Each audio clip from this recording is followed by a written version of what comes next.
Olá, meninos e meninas, senhoras e senhores, tudo bem com vocês? Espero que todos estejam bem, espero que todos estejam se protegendo nas casas de vocês. Então, vamos começar hoje com um novo tema, lembrando que o caminho que nós trabalhamos aí ao longo das últimas aulas tinha tudo a ver com cinemática. Então, nós tratamos aí do estudo do movimento, sem se preocupar com as causas, né? Então, a gente determinou velocidade, deslocamento, escalar, tempo, aceleração, isso tudo sem se preocupar com as causas. Terminamos aí falando sobre movimento circular, que também é um estudo dentro da cinemática. A partir então desse nosso novo encontro, a gente vai começar aí a falar sobre dinâmica. Dinâmica também tem a ver com o estudo do movimento, claro, porque dentro desse nosso primeiro ano a gente está falando de mecânica, que é o estudo do movimento, só que a dinâmica tem uma temática mais específica que ela se preocupa com as causas do movimento, o que provoca o movimento. Vocês já devem ter, pelo menos, uma pequena introdução sobre isso no nono ano. Vocês devem ter estudado um pouquinho sobre força, força-peso, princípio fundamental da dinâmica, mas de qualquer maneira vamos retomar isso e vamos tentar elaborar aí um raciocínio e um conhecimento da melhor maneira possível. Beleza? Então uma referência aí para vocês, agora é a parte 2 do livro, capítulo 11, os princípios da dinâmica. Então, quais serão os objetivos da nossa aula de hoje, né? Então, hoje a gente vai tentar falar sobre o conceito, né? Explorar esse conceito de força, a condição da existência dessa grandeza física e alguns dos principais tipos de força. Vamos falar de força resultante, que é um conceito também extremamente útil aí na temática da dinâmica, e enunciar o princípio fundamental da dinâmica, que é um dos princípios que a gente vai mais usar nesse tema. Beleza? Então, olha só. Primeiro a definição aqui, né? O que é força? Então, de maneira mais formal, grandeza vetorial que provoca a deformação ou alteração da velocidade do corpo sobre a qual ela está aplicada. Então, vamos por partes aí. Grandeza, aquilo que pode ser medido.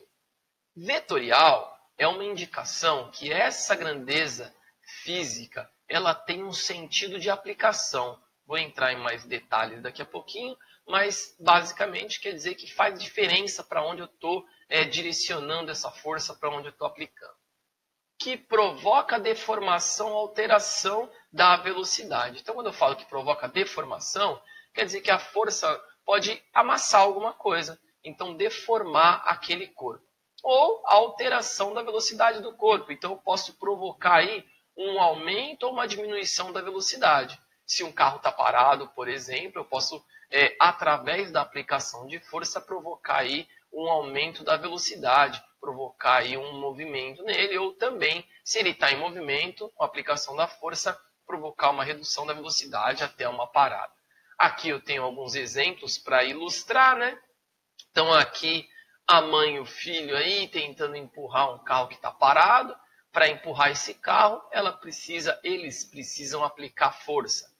Do mesmo modo, aqui nesse exemplo, eu tenho aí tanto a alteração da velocidade, o cara aplicou uma força para parar o automóvel, como a deformação, que a consequência da aplicação da força também pode ter sido aí, foi, né, necessariamente nesse exemplo, a deformação do automóvel.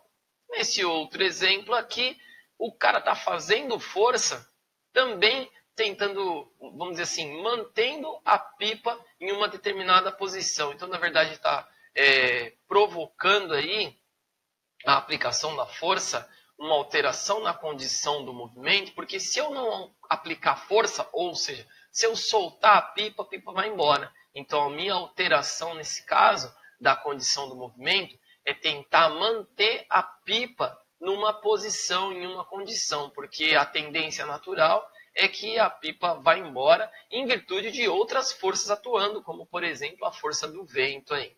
Beleza? Então, Tranquilo? Então, essa é uma definição. Então, basicamente, quando eu tento aí provocar uma alteração no movimento, alteração na velocidade, né, de um corpo, ou uma deformação aí nesse corpo. E aí, como eu falei, e eu destaquei aí grandeza vetorial, deixa eu ficar um pouquinho mais escondido aqui. Beleza.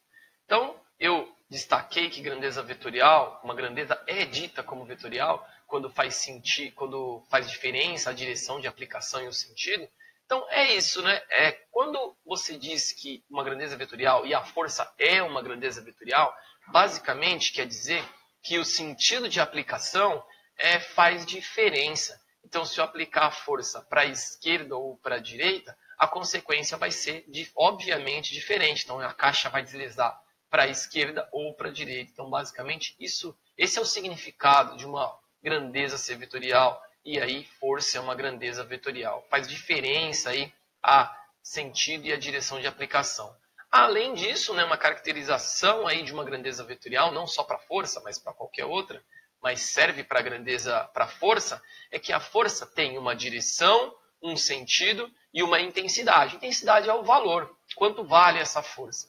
Já que tem uma intensidade e um valor, a gente consegue quantificar isso, e a unidade aí no sistema internacional para quantificar isso é o Newton. Então, N maiúsculo aí, Newton. Então, se eu for medir a intensidade de uma força aplicada, seja ela qual força for, a gente pode ter várias categorias aí, mas a unidade de medição vai ser o Newton. Beleza? Tranquilo? E agora então, vamos falar aí sobre alguns exemplos, né? Alguns dos tipos de força que a gente vai se deparar. Então, um dos primeiros aqui, tipo que a gente vai explicar, é a força-peso. Então, é simbolizada pela letra P maiúsculo.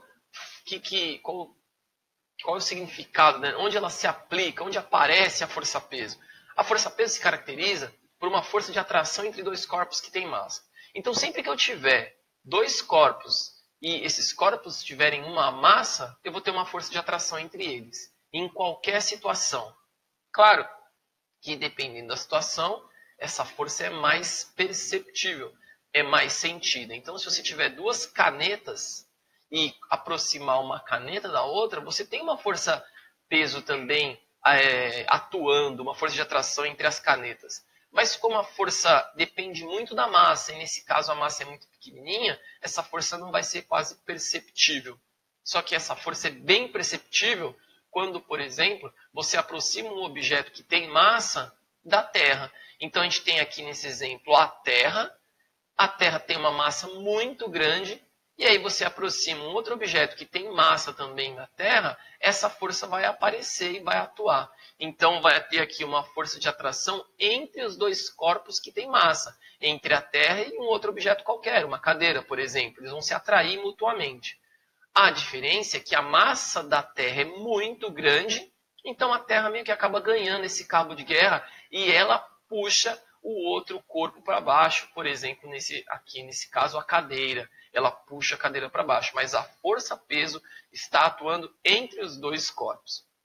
Como eu disse, qualquer força, a intensidade dela tem a sua medição feita no sistema internacional em newtons.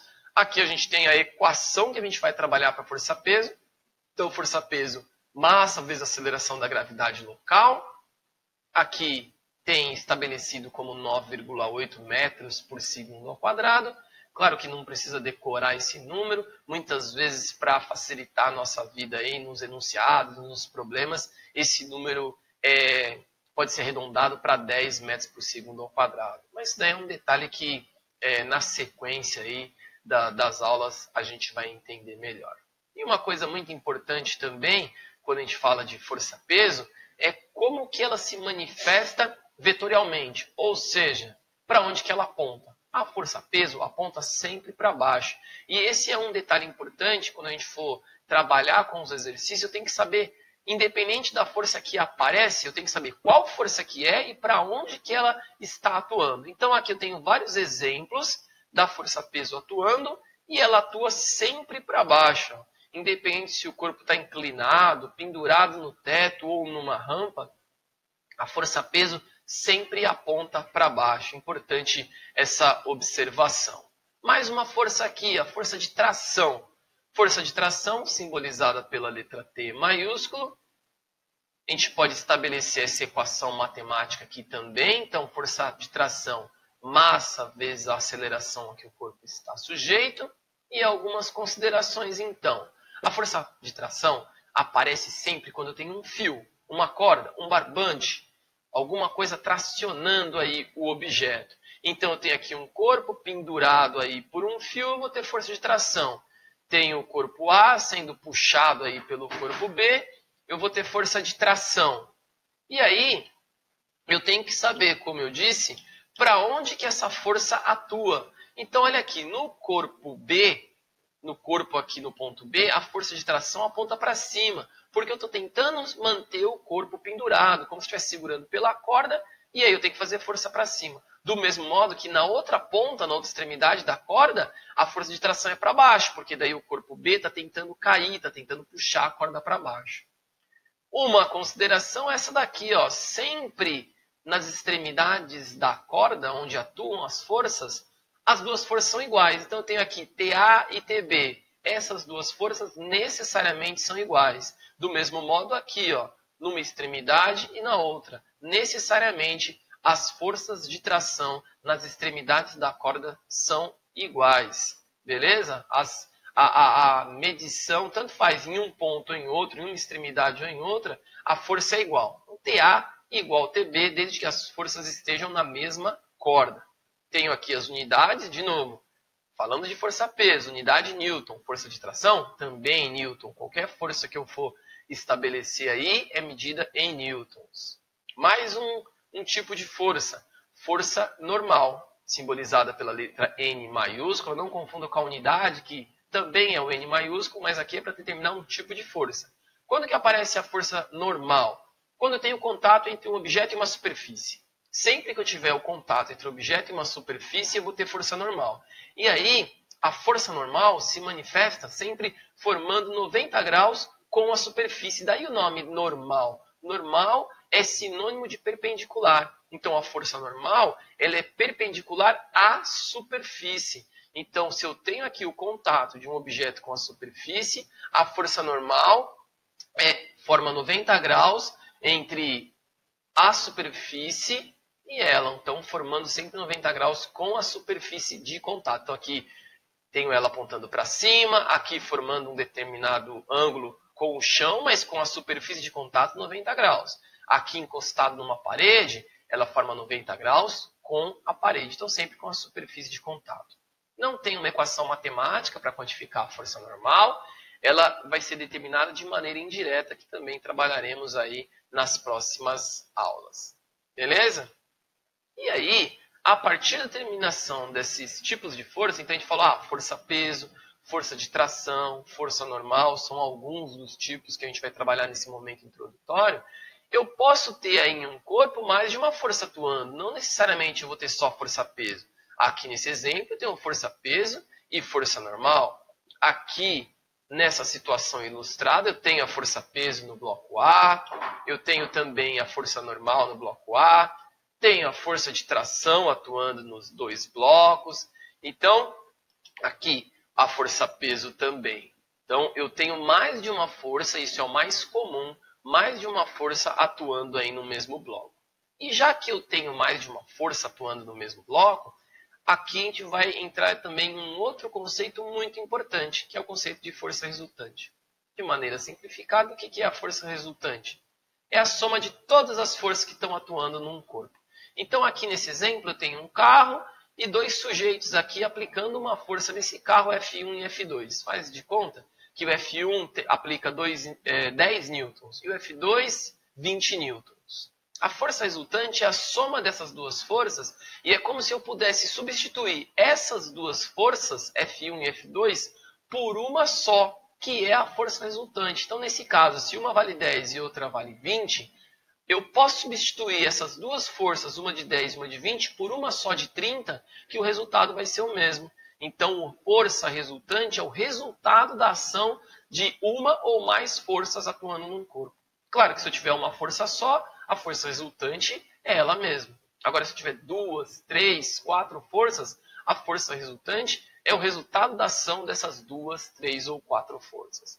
E aí eu tenho aqui um exemplo para demonstrar, porque não necessariamente as forças vão atuar sempre no mesmo sentido. Então aqui nesses dois exemplos, eu tenho F1 e F2, as duas forças, né, sendo aplicadas no mesmo sentido. No outro exemplo aqui, eu tenho cada força apontando para um sentido.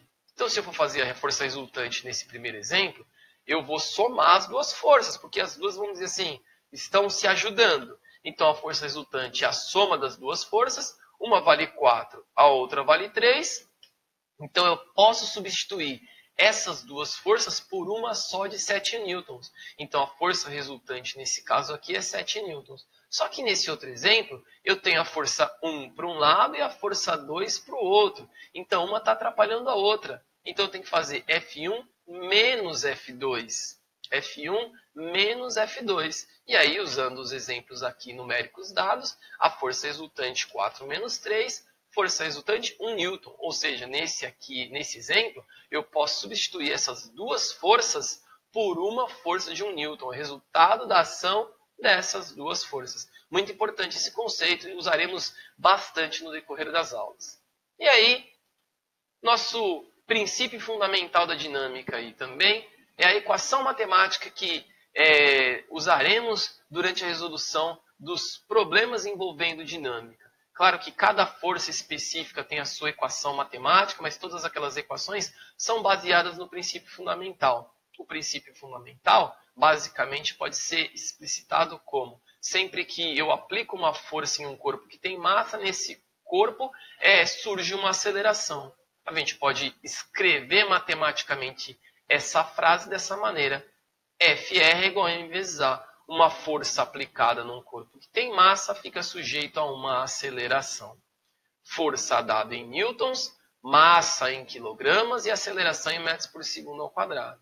Então, as unidades do sistema internacional aqui ficam estabelecidas. Massa a gente já conhecia, essa unidade, aceleração a gente já conhecia. Então, a grandeza nova aqui para a gente é a força. Força trabalhado em newtons. Beleza? Vou fazer um exemplo aqui para estabelecer aí como que a gente usa esses dois conceitos, força resultante e o princípio fundamental. Então, aqui eu tenho um corpo sujeito à ação de 3 forças. 10 newtons, 15 newtons e 20 newtons, esse corpo 10 quilogramas. Calcular a força resultante e a aceleração. Primeiro, a força resultante. O que é a força resultante? A soma de todas as forças. Só que aqui eu tenho F2 e F3 apontando para um lado, para o lado direito, e F1 apontando para o lado esquerdo. Então, F2 mais F3 menos F1. Isso é a força resultante. Substitua aí os valores: F2 15 newtons, F3 20 newtons, F1 10 newtons. Então, minha força resultante 25 newtons. Significa que eu posso trocar essas 3 forças por uma força só de 25 newtons. E se eu quiser saber a aceleração? A aceleração, eu vou aplicar o princípio fundamental da dinâmica. Força resultante é massa vezes aceleração. Força resultante, 25. A massa dada de 10 kg, a aceleração é minha incógnita. É a variável que eu quero descobrir. Então, a aceleração, passo esse 10 que está multiplicando, dividindo para o outro lado, 25 sobre 10, eu tenho um resultado de 2,5 metros por segundo ao quadrado. Então, o que significa? Se esse corpo fica sujeito a essas forças nessas condições, esse corpo vai ficar sujeito a uma aceleração, vai surgir nesse corpo uma aceleração de 2,5 metros por segundo ao quadrado. Beleza? Então, um exemplo bem simples e bem didático da aplicação da conceito de força resultante e do conceito aí do princípio fundamental da dinâmica. Então, na aula de hoje, de maneira resumida, né, esses foram os temas que nós abordamos. Então, o conceito de força, o que é força? Né? Força é um agente capaz de alterar a velocidade de um corpo ou provocar uma deformação. Tipos de força que a gente abordou nessa aula: força-peso, força normal e força de tração. O conceito de força resultante, que é a soma de todas as forças que atuam no corpo, e o princípio fundamental da dinâmica, que é a equação matemática que traduz toda essa ideia de dinâmica, força resultante igual massa vezes aceleração. Beleza? Algumas tarefas aí para a gente praticar um pouquinho, para tentar formalizar aí esse conhecimento, tentar deixar um pouquinho mais claro, praticar um pouquinho. Do livro 2, exercício da página 233. Beleza? Espero que todos tenham entendido, espero que a mensagem tenha sido bem recebida. E aí, nos veremos então nos próximos encontros, nas próximas aulas. Até mais, meninos e meninas.